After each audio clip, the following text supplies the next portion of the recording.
Hey, Adam, how you doing, man? I'm doing good, Steve. How about yourself? I'm doing good as well. It's exciting to have you on for one of these full interviews. You've been on several of our shows before, including an episode of The Bourbon Show, but this one's kind of where we get a little bit more in depth. And I can't wait to hear all about your career and all the things that you got going on at Beam Suntory. But before we get to that, we always like to start up by getting to know a little bit about our guests on a personal basis. So if you don't mind, tell us about yourself. Sure. Oh, well, my name is Adam Harris, as you've mentioned. I am hunkered down in my hometown. I'm in Houston, Texas right now, where I've been living back for the past 6+ years. I was born and raised here. Went off to school in the Midwest, just across the state border from you. I went to school in Kansas. I liked it so much that I took a victory lap getting my environmental science degree. And shortly after that, like anyone with an environmental science degree, I went to New York, where I ended up bartending just around the turn of the century. So I Mhm. spent over a handful of years behind the bar there, making cocktails and playing around and sort of really sort of acquainting myself with bourbon, because that was the whiskey I gravitated towards. That was the spirit that I gravitated towards. And after college, when I graduated, I'll tell a quick story about one of my first forays into the bourbon world. The day that I took my last final, and I was of legal drinking age, because I told you I took that victory lap, right? Uh-huh. I walked down to my house and I passed the local liquor store, and I was going to buy a 6-pack of beer. And I bought a 6-pack of beer, and as an impulse buy, right next to the cash register was that little paper 6-pack of Knob Creek minis. Oh, yeah. And I thought to myself, you know what? You just took your last final. Who knows what's going to happen? You're probably going to graduate, knock on wood. So let's go ahead and treat ourselves, and we're going to pick that up. And that was actually Nice. the first time that I drank a fine bourbon whiskey. And I took that back to my house, and I cracked a beer. And for every beer, I opened up one of those little minis. And my friend came over, and I gave him one. And as I began to realize how much I enjoyed those little minis, I didn't give him another one. I just drank the rest of them with him. So that was my first exposure to a really great premium bourbon. It was at Knob Creek, 9 years old. All that, oh geez, over 20 years ago now. Yeah. And so it only made sense that kind of as I fast forwarded behind the bar, looking at Knob Creek, looking at Maker's Mark, things like that, being able to expand my horizons and parameters, and explore bourbon and be able to recommend bourbons. That was kind of what got me onto this side of things. And I'm a bourbon guy through and through. I love drinking bourbon. It's what I enjoy, and spirit-wise, 99% of the time that you'll see me drinking a spirit, it's going to be bourbon. The other 1%, it's usually an agave-based product, because I do enjoy a little tequila, a little mezcal. But bourbon is where it's at, and I live by 3 Bs: bourbon, basketball, and barbecue. And if I can get at least 2 out of 3 of those on a weekly basis, I feel like I'm doing all right. Well, we don't have a lot of basketball anymore, so I guess you're going to be going with the barbecue. It's all bourbon and basketball. It's all bourbon and barbecue right now. right now, yeah. Yeah. Good. So we always love to hear about how people got into the industry. Of course, you talked a bit about your kind of going from going to New York and doing bartending. Going back to that in 2003, about when you were bartending, bourbon really was just starting to get a little bit hot. I mean, it wasn't anywhere near it is today, obviously, but vodka was king at the time, and that's pretty much what you would probably were doing a lot of serving there in bartending. So, what was sort of it like for you to begin to recommend bourbon to drinkers there? I mean, how did that progress for you? Sure. Well, I worked at a fancy cocktail bar. It was attached to a really nice steakhouse down in Tribeca. It's a place that's no longer there. It's called Dylan Prime, and the gentleman who I consider to be my bar mentor was one of the owners there, and really a big cocktail enthusiast. He had been working in bars his entire life. He was big on hospitality. He was big on fresh juice, making cocktails the right way, following old recipes, finding inspiration in the classics. And one of the first drinks that he showed me how to make was a Maker's Mark Manhattan. And he had his own little twist on the Maker's Mark Manhattan, but around that turn of the century time, when there was only a handful of bourbons that the common guest would recognize, Maker's Mark was one of them. And Maker's Mark Manhattan just rolled off the tongue. And so we sold a ton of Maker's Mark Manhattans. We used to do this thing where we would season the glass with bitters and citrus oils, and we'd use our hands to season the glass. And you always knew it was a busy Friday or Saturday night when you'd come home and you'd have an Angostura stained hand, right? Making those Manhattans. But that was really that, as well as my own interest, that kind of allowed me, because people were so fresh into the bourbon world, because not that many people had exposure to good American whiskey or rye, especially rye. Nobody was talking about rye back then either. But it really gave me the opportunity to engage with a lot of customers and share with them the little bit that I knew about bourbon and share with them what I liked about bourbon. And, I usually naturally gravitated towards that Maker's Mark Manhattan vehicle or Knob Creek on the rocks or a Knob Creek Old Fashioned. And, to be quite honest, I was probably still making the supper club style Old Fashioned back then in the early 2000s, but quickly learned to go back to the classic preparation thereafter. But it really helped me to set the foundation for how I communicate with folks now, just really kind of sharing that passion about bourbon and bringing people into the fold. Now, fast forward 14 years, 17 years now, and people are a lot more savvy, but there still are a lot more people that, because bourbon is so popular, there's a larger population to introduce it to. So even though we have a growing following and people are becoming more and more savvy about bourbon, I don't have to explain what the ABCs of Bourbon 101 is all the time anymore, which is fine because I've said that many thousands of times probably over the years. But it also allows us to get into some deeper conversations. So that's a lot of fun. But really being at the foreground or on the front lines of the bourbon renaissance, starting all the way back from my own passions behind the bar and then moving from back behind the bar, out from behind the bar in an ambassador position was really great. And, making those Maker's Mark Manhattans kind of helped me get to where I am because I had the opportunity to make Mr. Bill Samuels Jr. a couple of those Maker's Mark Manhattans when he would come and visit New York City on his little tours.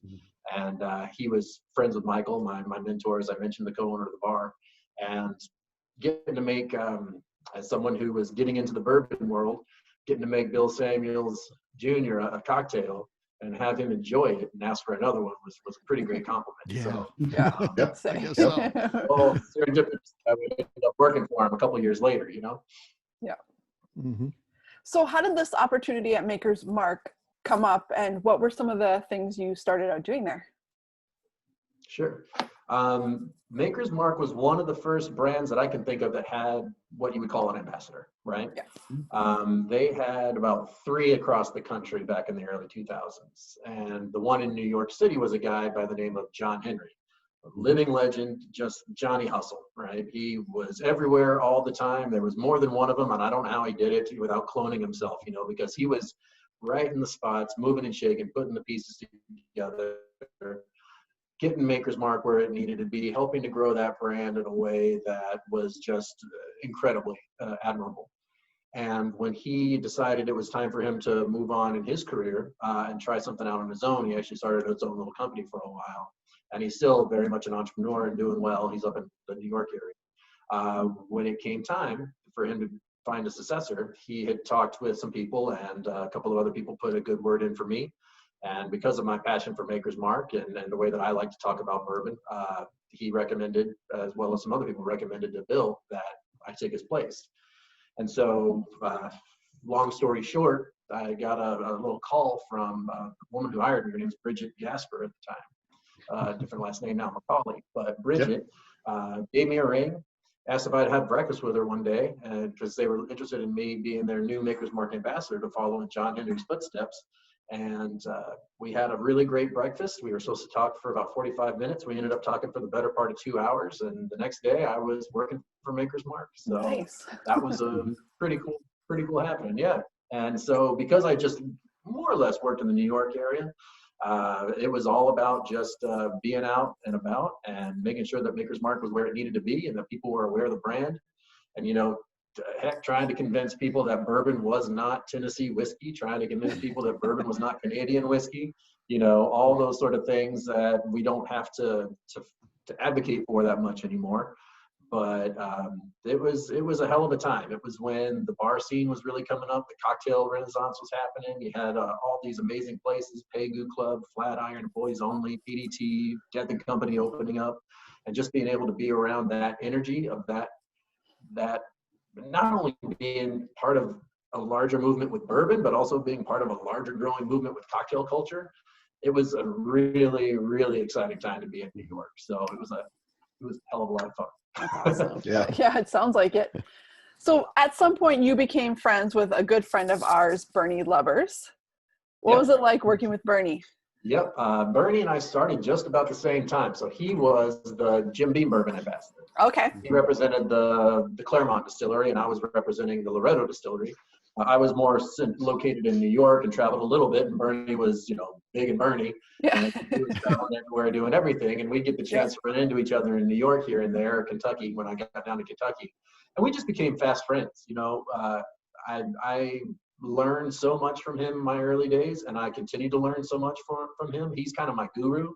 Yeah. When I get asked the question that I got to think about a little bit, I usually call Bernie and say, "Hey, Bernie, help me out. What do you think about this? I've got this question." And he's usually got the answer, or he can point me in the direction of somebody behind the scenes somewhere that he's learned, that he's met or talked with, that can help me out. And he's the funniest guy. Yeah. He is about We agree. the most quick-witted dude I know. Just he turns around and sometimes it's a little sharp, when he comes back at you. Yep. But it's always hilarious. I don't know if y'all have time for a story? Sure. Yeah. Of course.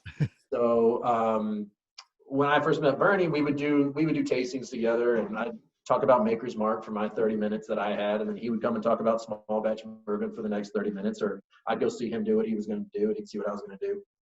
And he always said Basil hate. He talked about Basil hate, and I know nowadays we all kind of say Basil hate, but it was still kind of 50-50 back in the day. And so he would always say Basil, even though Fred said Basil. And people would always ask him, say, "Bernie, why do you say Basil?"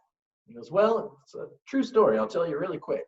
He goes, "I was sitting in my front porch when I was home one day having coffee, and a neighbor walks by and lets me know that there's a guy that moved into the neighborhood with the last name of Basil, or his name is Basil. And he walks a little dog, and if you see him around, why don't you just make him feel welcome? Just say, 'Hi, Basil.'" And so lo and behold, the next day Bernie's home for a while. So the next morning, here comes this guy walking this little dog, and he says, "Hey, Basil, good morning. My name is Bernie. Welcome to the neighborhood. I hear you just got into town. Let me know if I can do anything for you, etc." Southern hospitality, right? Guy says, "Thank you so much, Bernie. I really appreciate it. It's really nice to meet you. I look forward to getting to know you." This happens for a couple of days while Bernie's here, and then the next week while he's home, "Good morning, Basil. Good morning, Bernie. Good morning, Basil. Good morning, Bernie." And then eventually becomes a little less of a friendly interaction where it's like, "Good morning, Basil," and "Hey, Bernie. Good morning, Basil," Bernie. And then finally one morning, Bernie's out there and he says, "Hey, good morning, Basil." Basil stops. He stops his little dog. He says, "Bernie, my name is Basil. Basil is an herb that you put in a salad or a cocktail, damn it." And speaking to Bernie's quick wit, he turns around without missing a beat and he goes, "All right, well, how about I just call you Dick from now on?" True story. That's a great story about my friend Bernie Lubbers. I love it. That's awesome. Yep. Yeah. So, I think we all agree that we would call a man's name Basil, but we like to say Basil Hayden these days. Yeah. We go with the way that Fred said it. Yeah. Mm-hmm. Correct. Yeah, true. Yeah. So obviously a big leap in the next jump, obviously a brand ambassador for Maker's Mark. Now this great title, National Whiskey Ambassador for Beam Suntory. So how did that come about and how did you land that gig? Uh-oh. Doing an okay job about what I was doing, because as we know, Bernie moved over to Heaven Hill. And when he left for Heaven Hill, he put in a good word for me. So I've had a lot of folks kind of advocate for me throughout my career, and I'm grateful to all of them. And they know how important they are to me, because I let them know, But it was funny because there was one time where, when Bernie told me that he was going to leave, and he was putting a good word in for me, and that he thought I should take up the job. I was like, "You know what, Bernie, I'm sad to see you leave, but I was really starting to think that I was going to have to push you down some stairs to get a new job in the company." He goes, "Well, I'm glad it didn't come to that, and I'm certainly glad it didn't come to that either." But so I did take on that title of Senior American Whiskey Ambassador for Suntory, or National Ambassador, and for quite some time I had the opportunity to represent distilleries. My Maker's Mark background, bless you. And then knowing what I knew and was growing in my knowledge for our Claremont whiskey and what the nose were up to, So just being able to represent both those distilleries, traveling coast to coast, it was quite an honor and quite a big deal. And I had a lot of fun times talking about all the things we do with Beam Suntory. And then eventually I ended up being able to grow a little team, put some folks on the coast, travel a little bit less, except for the larger events on the coasts, and help some other people kind of come up in their careers. So that's as I sort of transitioned from the national guy to the senior guy. But it's it is a lot of fun. When you think about where we are right now, you know, sheltered in place, doing what we're doing what we need to do.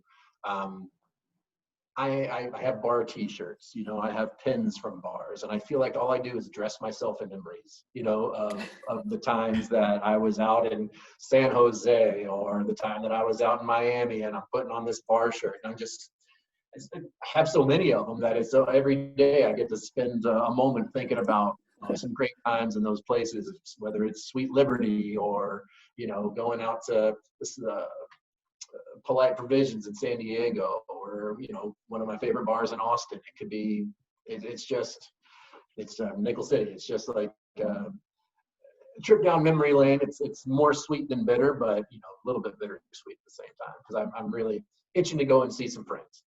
Yeah. Yeah. And you talked about pins. Show on the camera there what pin you chose today for this. Oh, yeah. Yeah, let's. I carry this friend with me. The Colonel Steve pin. Yeah. That's perfect. That's great. So, you know, Beam Suntory, and of course, when our audience listens, you know, is like Renee, Jeremy, and I. We're bourbon geeks, and we know a lot about bourbon, so we're very familiar with the brands of Maker's Mark and Jim Beam.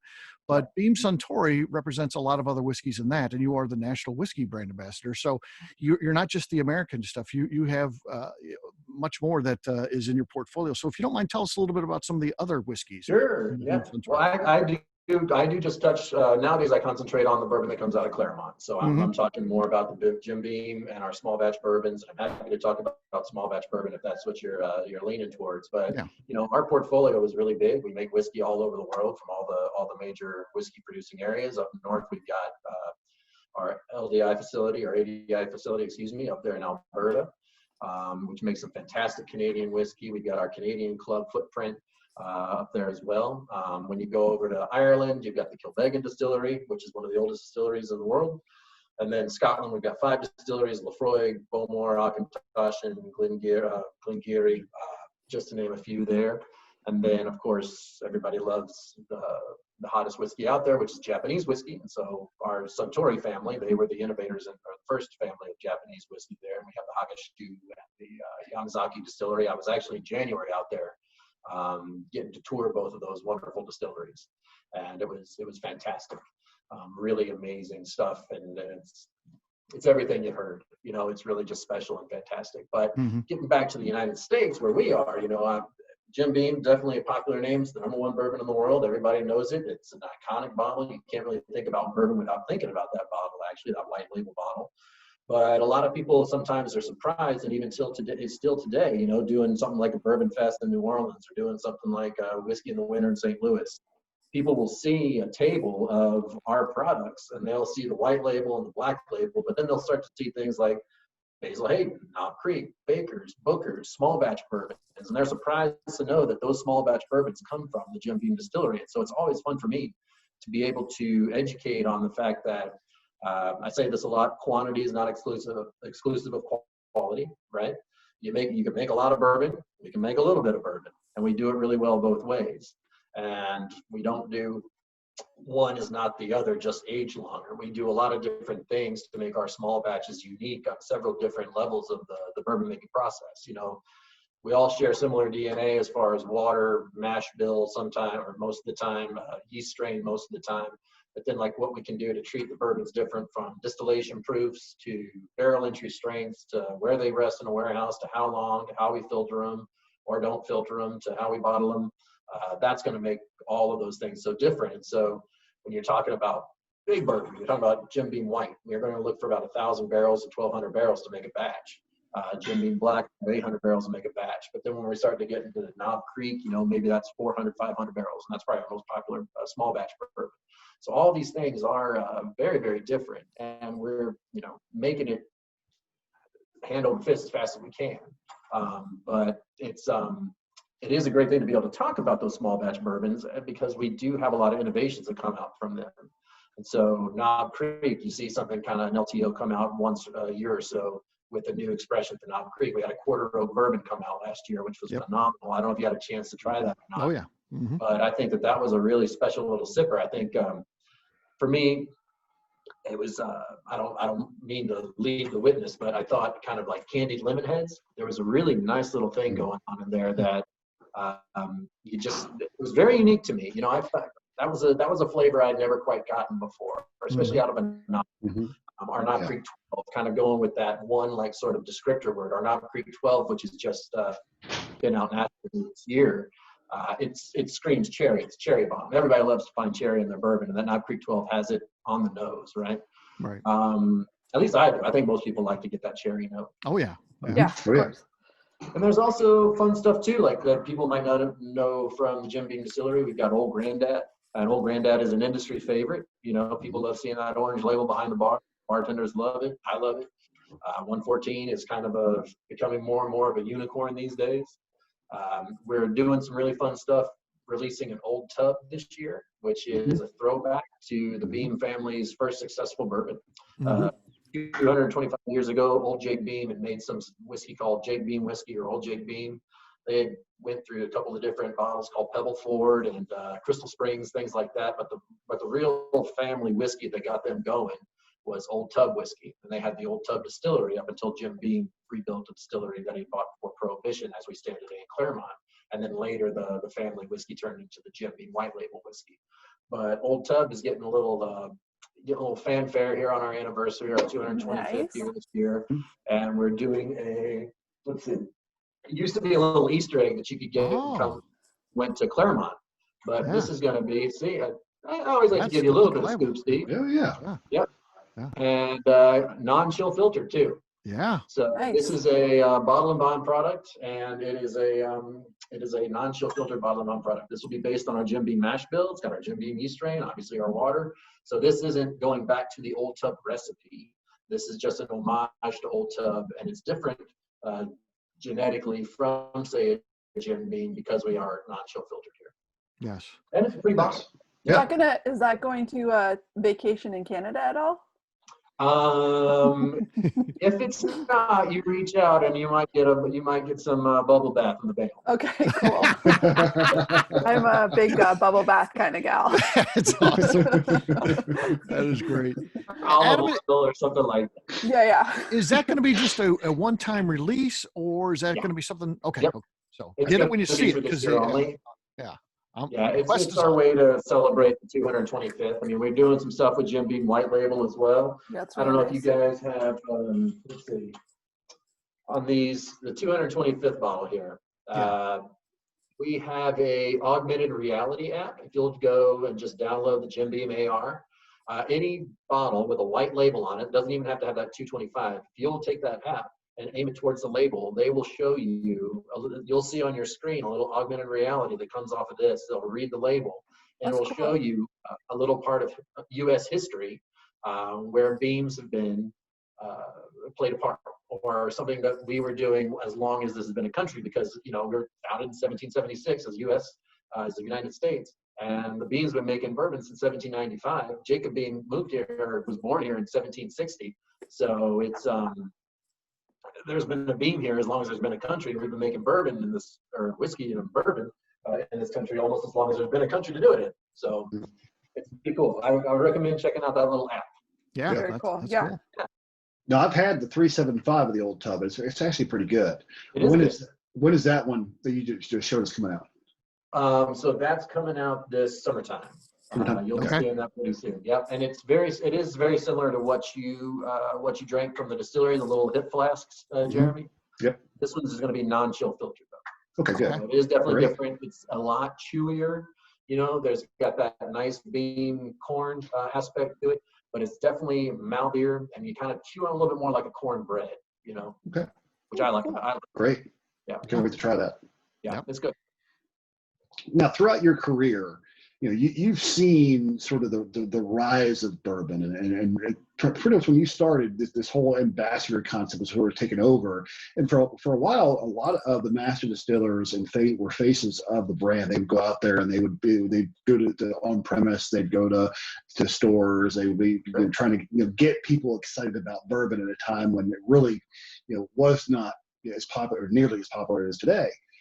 But now, as we look at a lot of these people that they've almost become like celebrities in their own right, and with a wide range of phenomenal personalities that kind of go with it as well. And of course, Beam Suntory is not short of having some definitely some interesting personalities across the full spectrum. So I want to talk about a few of these guys with you. Sure. So first off, let's just start with two of the greats, which is Fred No and Freddie. So tell us some stories about those guys. Oh man. Where do you start? It's fun whenever you have a chance to either show them around a town or just be in their atmosphere when they're in town or you guys are doing something together. Fred is just one of the most. He will talk to anybody. Anybody can come up and he'll sign whatever they want to sign. He'll chat about whatever they want to chat about. And when you go to a whiskey fest or something like that, you better believe that there's people lined up to talk to Fred.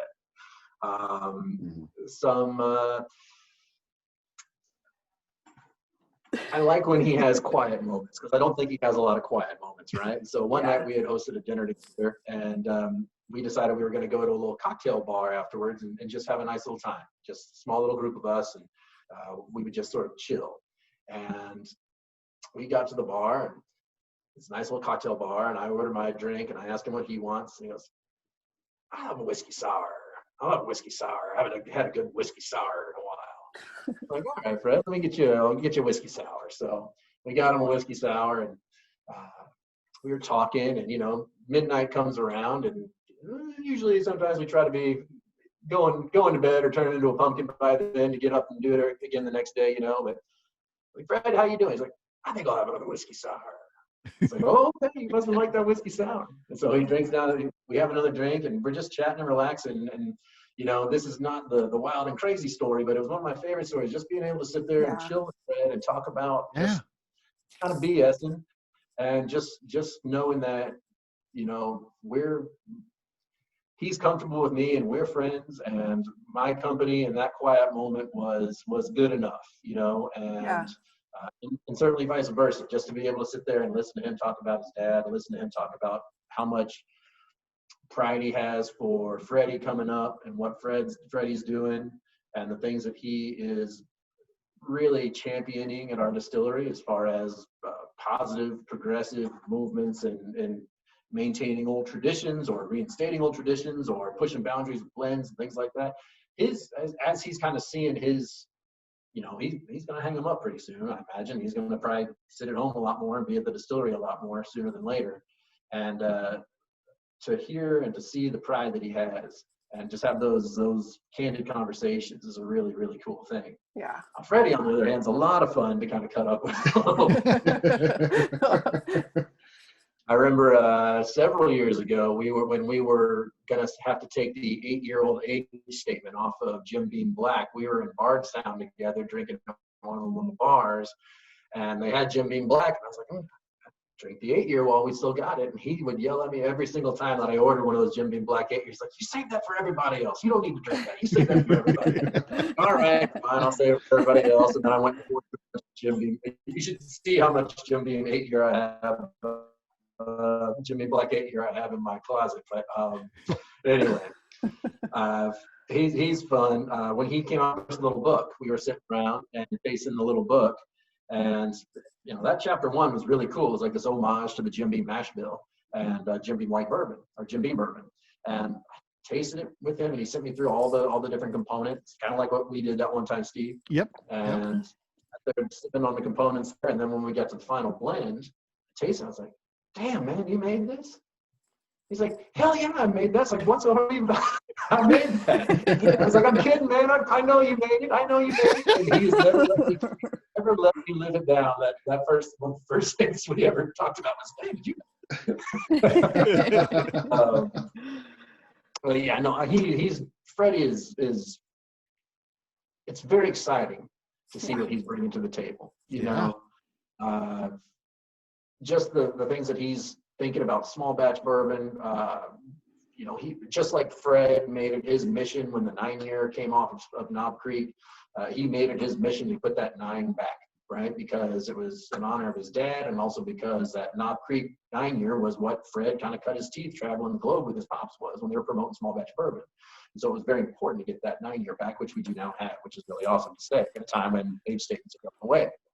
And then, you know, Freddie is looking to extend that to where anything with that, and this isn't going to happen tomorrow or the next day, but he's hoping that anything that has Knob Creek on it will have a 9. So whether that's going to be a rye or anything we innovate with will be with a 9 or a total of 9 years, something like that. So I'm very excited for his integrity. You know, his integrity is incredibly high, and he honors his family with everything he does every day at that distillery and beyond.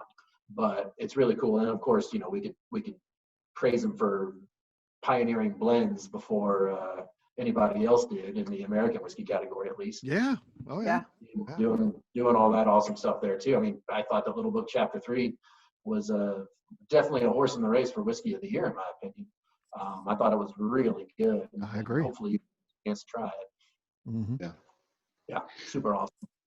Now, of course, Sorry, you know, I get going. I get on tangents. Oh, hey, no, this we're will free love. form. We You love can it. talk. Yeah. We love this stuff. This is what we Yeah. want the show to be. Yeah. They don't want to hear us. They want to hear you. Yeah. you know, one of the things I love about Fred and Freddie is they really do, you know, they have a lot of just pride in the family. They have a lot of pride in the history of the brands. And, you know, no matter how popular they've become, not just as a brand or themselves, they'll talk to anybody. They'll sit down and have a conversation. They'll share a pour with anybody. And you just sense that everywhere they go, that they're happy to do it. And it's great to see that across the generations in that family. Yeah. When you see, you know, they are part of the fabric of bourbon, you know, the fabric of the bourbon community and industry, of course. And you think about the other distilleries that have families behind them. We all know who they are. The Russells, fantastic people. Those guys are thick as thieves. You know, Booker and Jimmy were best friends. Fred and Jimmy. Fred thinks about Jimmy as a dad. You know, and so the nose, Fred and Freddie, and their immediate family is very important. But they also honor the broader family too, right? Which is just the bourbon family. And the people in Kentucky that have come up, whether that be the Beams that were over at Heaven Hill for a while, or the Samuels and Maker's Mark, you know, it's all just this community. And I think that really those two guys, the Fred and Freddie, they really help to make that feeling palpable, right? It materializes around them. Mm-hmm. Yeah. Talk about big personalities. We go to the other side of the house there at Beam Centauri. You've got this little brand called Maker's Mark. And I had a little window of opportunity from '99 until 2002 to work with Bill Jr. And I don't think there was a bigger personality in the industry than Bill Simmons Jr. And of course, then Rob obviously is taking over the helm there. But Bill's having a hard time sort of letting go. Yeah, he is, as you can imagine, right? Yeah, as you can imagine. You know, Bill did such a great job of, you know, being Muhammad out in the world and telling people about the word Maker's Mark and everything Loretto. And I think that really Rob has taken over the reins in a different way, and he's really all about kind of bringing Muhammad back to the mountain, right, and helping people follow him. So what he's done, you know, Bill was about the bourbon, about telling stories and spreading the gospel, and then Rob has had a real vision since ever I can remember. He's had a real vision of what Loretto can look like, and the changes that he's made, the small touches. Like one of the first things he did was trim the trees a little bit higher to where everybody had an eye line of the distillery. No branches blocked your view when you were on the distillery property. Little things like that are just tiniest details that's a design. That's an eye for design, right? So his Chihuly partnership, that makes a lot of sense. He has this artistic touch that is really unique. So he's done a lot of things to beautify the distillery, and also as the distillery grows and as the distillery has new facilities like the the cave that they created to age Maker's 46 and the Private Select barrels in, which you may have seen firsthand. All those things and the way that that looks and the aesthetic and the style, that's all driven by Rob. So he is really, it's undeniable that Maker's Mark is one of the most beautiful distilleries in the world, right? You can't deny it. And a lot of that was there. A lot of those bones were there. But what Rob has been doing over these last many years to tweak and improve and grow is really, it's got a concept to it, and it's a design-based concept in a lot of ways, in my opinion. I mean, obviously it's a functioning distillery, yes, but he has an artistic eye. Yeah. And I think Bill's just, you know, he's got I don't think his mind comes down to have an artistic eye necessarily. Bill just loves talking about his family and talking about the bourbon and just remembering everybody's name and remembering something about everyone. I think that's one of the most remarkable things about him, you know, having the chance to be with Bill many times over the years, taking him around, and he'll remember every salesperson in that meeting. He'll remember what they did last time they were in town. He'll remember the people that come up to him at a happy hour, and he'll remember something about their family. And it just impresses, understandably so, it just impresses everybody that he does that for. And it's because he cares about making that interaction stick. And I think that's one of the things that helped Maker's Mark stick and grow. You know, all those years when bourbon wasn't, you had this guy that made people feel special, who represented the family that made Maker's Mark. So who wouldn't want to support that product? If somebody makes you feel special, you'd want to support that, right? And he means it. He does. It's not fake, it's all real. You know, I think Makers is probably still has the gold standard for their ambassador program of really any business out there. And it really kind of stems from Bill. I mean, truly, he is the brand ambassador of ambassadors, I think there's ever been. He really is. He really is. Now, of course, he likes making prank phone calls too.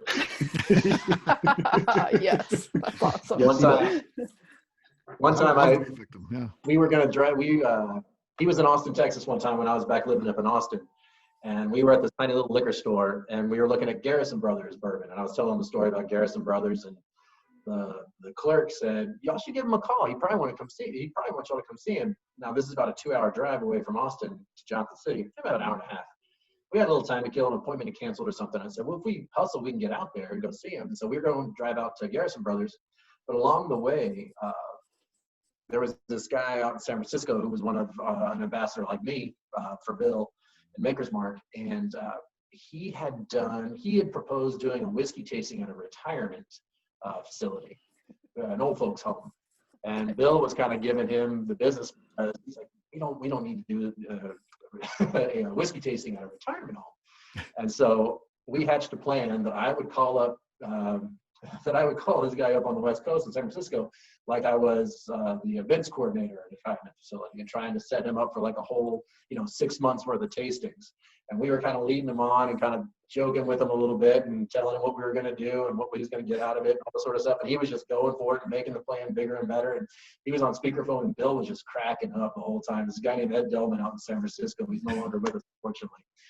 But Bill had the best time prank calling and leading him on this ruse about trying to do 6 months worth of whiskey tastings at a retirement home. That was probably one of the best long drives I've had, and it just so happened to be with Bill. That's awesome. Yeah. Now you also have, I think you have the opportunity to work with another friend of ours, which is Jane Bowie there at Maker's Mark. Yeah. Jane started right after I did. I think I got a year on Jane, but she, from day one, I think that you can tell how passionate and intense Jane is, right? And it's a good intensity because she's got a real drive, she is, her blood is red for a reason, right? She is Maker's Mark through and through. And, I think that it's an amazing thing to see her passion. When she moved back to the States, she spent some time over in London, as you probably know, where she met her husband, believe, Alex. But when she came back, she just dove right into it. She committed both feet, both hands right in there, right? And so you could see that she was really going to do something with the distillery. Some of her ideas that she was able to start to implement, some of the things that she became part of, and some of the things she was able to contribute to, you could see that she was going to be something more than just a feet on the street someday. And she and I had an opportunity to kind of help consult her or advise on our Maker's Mark single barrel together. We had a plan for it, and they activated to some degree, but then you could see, like, with single barrel and with 46, she started to kind of run her early ideas by me for the private select program. And I kind of knew then, I was like, she thinks about things on a very different level. And she's got the mind to make it happen. And now she's, I think we call her our director of innovation at Maker's Mark, something like that. Mm-hmm. So she's smart, and she's passionate, and she has really studied and worked with the guys at ISC in order to be where she is, and to be an expert in not just the bourbon that we're making, but also the oak influences, and having that knowledge from working with the guys over there at Independent State. It's very admirable what she's done. I think it's incredible, and I'm very proud and happy for her. Yeah, she's awesome for sure. She's awesome. Yeah. So liquor stores are one of the things that typically stayed open during this global pandemic that we found ourselves in, but the experience has largely changed. I mean, they're no longer sampling inside the stores. There's limited number of crowds that can go in. There's a lot of curbside pickup and those type of things. How have you and your team had to evolve as well as the liquor stores have had to evolve during this? Yeah, well, there's a lot more of these, that's for sure. Yeah. Well, speaking of the large question, though, we are working in the off-premise. That's our bread and butter right now. Also, e-commerce, that's been a huge thing. We've ourselves, and probably all of our other suppliers out there, we've shifted quite a bit of our focus and budgets to the e-commerce world, and how we can be a little bit more agile there, and how we can help do things the right way. And I mean, like, how do we not just fill the pipeline there in the e-commerce world, but how can we add value to the experience, right? What can we produce, digital content or otherwise, that can help send educational messaging or important stuff to go along with it, give people an opportunity to get to know us better through these virtual channels. Like, I've shot several videos for several larger chains out there with the idea that when they buy a product, they'll go back and they'll see me make a cocktail with it or something like that, And there's been a lot of that. We're trying our best. We have to work within every state's rules and regulations, and what they're providing for guidelines for how we can still support our on-premise partners. We are trying to do our best to support cocktails to go in markets where cocktails to go are legal. Unfortunately, Texas is not. I know that Missouri has a little bit of an extension going on right now. I don't even know what they're up to in Canada, Renee, I'm sorry. Yeah, we can get cocktails to go. Very good, very good. I think that's huge. I think that in order for the small bars, the bars that don't barely do any food, the tiny little independent places that our little watering holes that we love to go to, I really feel as though states are going to have to just, short of letting people drink and drive, they're going to have to do whatever we can in order for these bars and places to be able to sell their products in the way that we can receive them, right? Because we can purchase them. And I hope that happens. I hope that it's not, it'll just get worse if they don't. But we have been trying our best to support the on-premise as much as we can, and as much as we legally can, but we've definitely shifted our focus to the off-premise and the e-commerce world at the moment, with the idea that as things start to open up, Texas, where I'm at right now, we're going to open up bars to 25% capacity tomorrow and restaurants to 50% capacity tomorrow. And so we'll be able to get back and support a little bit more there. So like everything, we wake up every day and it's fluid, and the news is different, and developments happen, and life changes every couple of days. So we got to roll with the punches. It's just good to be flexible. It's good to kind of, don't get yourself stuck in one place, and don't just only think about one solution. You got to think a couple of steps ahead, right? Yep. Mm-hmm. Yeah. Well, obviously there's no, normal day, I think, in what you do, and especially in the world we're living in today. I think normal, as you just sort of said, is fluid. You just kind of go with what opportunities are available to you at the moment, and kind of see what we can do tomorrow. But looking ahead, where do you see sort of your role evolving to, and what do you think your new normal days are going to be like moving ahead? It's a great question.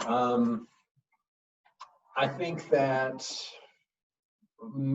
this year is probably going to see a lot of concentrating on helping out the local markets. I think that eventually we'll get the green light to kind of go around in our own cities.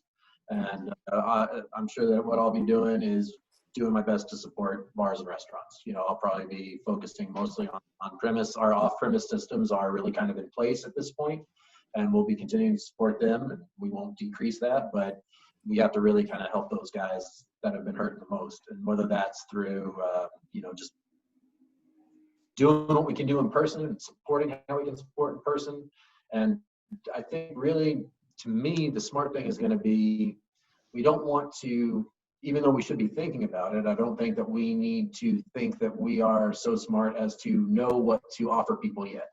I think as things change, we need to listen more than talk, and listen to bartenders and bar owners, service workers, and listen to what they need. And they don't know what they need yet. I think a lot of people still are kind of still kind of scratching their head about what they possibly need. And it's not our place to tell them what they want before they know what they need, right? So just being able to help as much as I can there in whatever capacity. Again, if it's a friendly face, if I'm a friendly face walking into a bar just to have a drink under a mask or whatnot, then so be it. That's what I'm going to do. But I'm going to make sure that I do it safely and within the law of the land, so to speak. And then I see kind of down the road getting back to traveling maybe within the state, and then maybe we'll get on an airplane at some point in the fall or something like that. Or not, but we still like to think. We're still trying to think of new, fun things to do when we can do new and fun things where people can get together. Some of those little activations and activities that help bring our brands to life out there in the world. That's not going to happen this year, but next year we can always start planning for that. Trying to think of fun things to do still in those virtual spaces while people are still spending so much time at home and looking at their phones and looking at their screens and all that kind of stuff. So trying to figure out where our voices can be heard there in the right way as we represent ourselves. And, just trying to stay up to date on all the products that we have, and want to make sure that as I get these opportunities with you guys, that when I'm sharing information about what we're up to and new and exciting stuff that we might be doing, that I'm saying the most accurate stuff, because kind of get a little rusty in a way, right? Right. Yeah. Exactly. Yeah. It's not the same. It's not the same. Yeah. So yeah. Well, that's a But perfect it's plenty segue busy. into. It's plenty busy. Sorry, go ahead, Renee. Well, that's a perfect segue into my next question, because you already gave us some scoop on the old tub, but we're greedy. We want to know it all. So we do know you that have- already. That's not scoop. We want, and know we that. actually Right. want to keep your your Thank skills you. refreshed. Thank you for doing me a favor. Yeah. That's all we're here to do. Help you, Yeah. help us. So is there anything else you can share with us? Like even in Sure. product, company-wise, yourself, anything that nobody else knows? Yeah.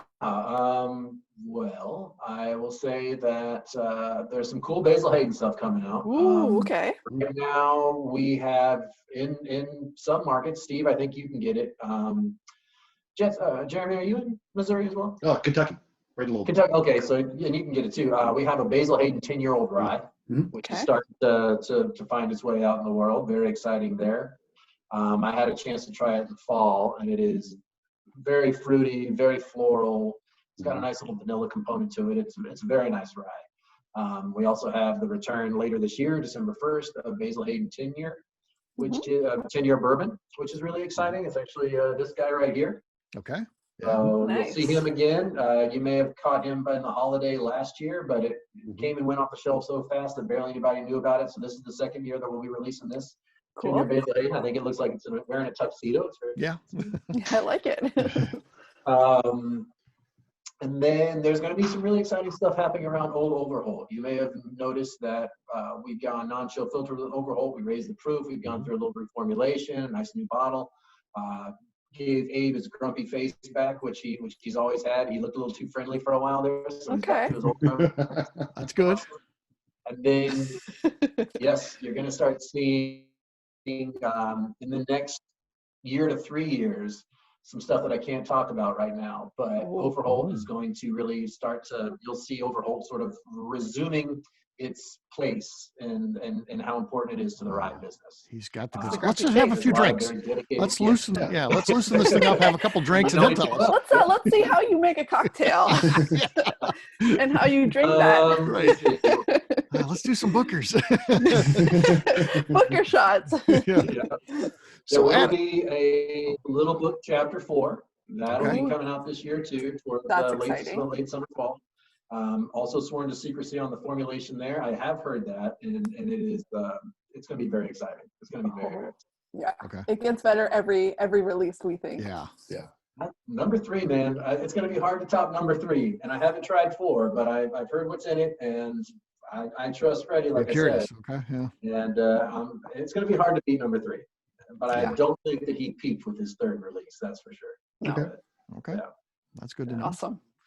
So, Adam, That's all I got for you right now. That's oh, Okay. that's good. That's That- good. That's That's good. Yeah. Yeah. You can tell us what's in Little Book Chapter 4 when we get off the air here. Right. Tell us later. Yeah. So my next question is just kind of out of personal curiosity, if nothing else. And you and I have spent enough time together. I feel very confident asking this. So I know that, of course, you love your own brand. So I want to ask, what's the favorite out of the Beam Suntory portfolio for you? But you're also not one of those people that like, our stuff is great, everything else sucks. You're not that way at all. You love whiskey. You're a fan of other distilleries and all that. So if you don't mind telling us your favorite outside of the Beam Suntory portfolio as well. Sure. And, there isn't any bad whiskey, right? There's just some that's better than others. Yeah, exactly. Yeah. I'll go and I'll tip my hat to our friends at Heaven Hill and Wild Turkey. I enjoy so many of their products. But I'll talk about two smaller distilleries that I really like. I think that Peerless out of Kentucky is fantastic. I really enjoy what they do. I think that they got, what they were able to do with the 2-year product was really tasty. I think that they have a really good sense for who they are and what they want to be, and their history as well. And I think that they make really great products. And then bringing it back down here to Texas, I'm a huge fan of what the folks over at Balcones in Waco, Texas are doing. Mm-hmm. Just this past weekend, I may have opened and finished a bottle of their Texas bourbon, which was delicious. We needed you on the call then. Yeah, right? No, I had to burn that paper that I wrote the notes on Little Book Chapter 4. They made me do that. Yeah, So, sure. I think that what they do at Balcones is really great, and having a chance to tour their distillery and know their master distiller and a couple of their personalities there. They are just a really committed group of guys to doing stuff their own way. They're one of those distilleries that have always pushed the envelope that I think have sort of inspired bigger, more stalwart operations to push the envelope a little bit. And what Jared's been doing is really great, and I think that they make some great products. If you guys have a chance to ever make it down that way or pick up a bottle on the shelf, I recommend doing that, as well as Peerless. And, I think we make great whiskey, and there's so much great whiskey out there, but obviously I'm biased towards one family, but I do enjoy what the bigger distilleries in Kentucky do as well. But I thought I'd give a shout out to a couple little guys that I like. That's cool. That's cool. Smaller guys, not little guys. Smaller distilleries, yeah. And I'm not going to let you off the hook here. What's your favorite out of your? And I know this is probably even tougher because it's like, what's your favorite? A kid or something like that. But what's your favorite out of the Beam Suntory? That's why I only had one kid, so I never had to answer that question about my kids. So my favorite's my only one. Yeah. Right. I'm same thing. Yeah. Yeah. I gotta say that I love Knob Creek. I love Knob Creek. I love the bourbon. I love the rye. I love our innovations. I love our single barrel. I think the Knob Creek single barrel is consistently some of the best bourbon we put in a glass. The 25th anniversary of that was amazing. And I've always had a soft spot in my heart for that little sleeper, Baker's bourbon. Baker's has always been the guy that never got any attention. And so many times you go to a bar and say, I'll have a Baker's on the rocks. They're like, Makers on the rocks? You're like, no, Baker's with a B, yelling over the crowd. But I love Baker's. It's such a dynamic bourbon. And for better or worse, now we have, it's very exciting to have this single barrel. As you guys all probably know, we have a 7-year-old single barrel, 7-year guarantee. This is 8 years, 6 months, this particular bottling. My only concern with this, and I love it, I think it's beautiful, the bourbon tastes just the same as far as flavor profile goes. My only problem is I think that it's going to get a little popular. And all of a sudden, I'm probably not going to have my Baker's around as much as I'd like, because Baker's is my fancy drinking whiskey at the house. So if we're not just backing into the advertisement, which I got to admit, my whiskey collection has definitely decreased during these last 2 months. Oh yeah, we're all there with you. Right? We know. We are living. You can't take it with you, right? Yeah, exactly. But traditionally, I've kept a couple of cases of this around the house for just fancy drinking when people come over, if we're not cracking into special stuff. But I am looking forward to sharing this with more and more folks as those opportunities come up. You want to see something pretty cool? Yeah. I got this on eBay. This is I was looking at some old Beam stuff, and this is a Jim Beam decanter from the Houston Convention back in 1979. Wow. And it looks like Burt Reynolds. It looks like Burt Reynolds. If that's not Burt Reynolds, it's crazy. Yeah. It's a striking image of him, and I like it because it's really tall. It's like over a foot tall, and it's full. You don't get it full very often. They didn't advertise it as full, and it's full. So I'm very excited to have this. That's awesome. That is cool. Yeah. Every once in a while, those decanters are pretty neat. Yeah. And that's even better. Right? Yeah. Awesome. Absolutely. So, Adam, just one more question for you. What does the future hold personally for you as well as Beam Suntory? Well, I'm hoping for a bright future. I'm hoping for a healthy future. For me, what's important to me is, or what I'm looking forward the most to is getting back out there, like I said, in the right way and making real connection with people again. I think that these technologies and platforms that we have access to have really been helpful, but it's not a replacement. It's just it's a placeholder for the moment. And all you guys like to be out and mixing it up and being in your favorite spots and saying hello and giving hugs and high fives and all that kind of stuff and making personal connection. That's what I look forward to again. And that's what I'm hoping for is a world where we can get back out there and make those personal connections and hand people a drink as well as just sort of, kind of virtually clink glass. And I think that with Beam Suntory, I think with the popularity of whiskey being what it is right now, I think that we are going to continue to be leaders in the whiskey categories across the world. I think that we have a really strong position to continue to be the leaders that we are. And I think that more and more people are going to look towards the familiar names, and people are going to look towards those things that make them comfortable. That is not an unknown commodity or an unknown topic. And Beam Suntory, with the history that we have and the names that we have on the bottles and the families, that helps. That's going to help us to continue to lead and hopefully be in the right position for a long time. So I think it's all just about playing by the same rules, getting out there safe, doing what we can to make this, make everything happen the way that it needs to happen in order for us to get back to whatever we're going to get back to. So as vague as that sounds, I think those are kind of the key reasons. I think we live in a very vague world right now. So that's right. Yeah. Well, Adam, thanks so much for joining us today. We really appreciate you taking time out of your schedule, talking to us, tell us an update, what's going on in the industry, your career, all that kind of great stuff. As we wrap up here, anything you want to share in terms of social media, websites, these can be for the company or personal, whatever you like. Yeah, feel free to follow any of our brands. It's pretty straightforward. My friend Beth Burrows, who's my colleague over out in Kentucky, she is doing some great stuff over at the Jim Beam Distillery handle. So I would go and follow some stuff that she's doing over there. It's a lot of fun content, and she's doing this great Sunday porch sipping series where she brings ambassadors from different categories around to just have like an hour-long chat on the porch. And we've had a lot of fun with that. She's doing a great job. So I would follow either at Bourbon Bella or let's see here real quick. It's either Jim Beam Official or Jim Beam Distillery. You can follow me if you'd like at Mr. Adam Harris, and that's going to be at my Instagram. And then you can see me at Facebook, and it's going to be Jim Beam Distillery that you can catch some of that activity around from the home state there in the distillery. So I really appreciate you having me on, Steve. It's always great to see you. Yep. Renee, it's great to see you in this way and meet you in this way, and Jeremy, likewise. So I appreciate you guys having me on and letting me spend a little time with you.